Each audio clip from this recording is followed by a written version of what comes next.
عمر بن عبدالعزیز نے عمر فاروق کی یاد کو زندہ کر دیا۔ حکومت کیسے کی؟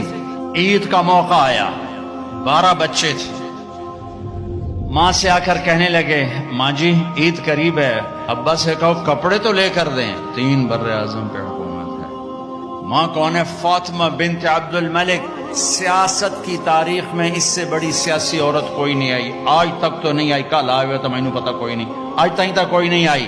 دادا بادشاہ، باپ بادشاہ، 4 بھائی بادشاہ اور خامند بادشاہ، 7 نسبتوں سے شہزادی۔ عمر گھر میں تشریف لائے، فاطمہ کہنے لگی بچے کپڑے مانگ رہے ہیں۔ عمر کہنے لگے فاطمہ میرے پاس تو پیسے نہیں، میں کپڑے کہاں سے لے کر؟ اب دونوں میاں بیوی خاموش بیٹھے ہوئے ہیں۔ فاطمہ کہنے لگی ایک ترکیب میرے ذہن میں آئی ہے، کہو کہ اگلے مہینے کی تنخواہ ایڈوانس لے لیں، میں اس سے کپڑے بنا لیتی ہوں اور روٹی کا خرچہ مزدوری کر کے نکال لوں گی۔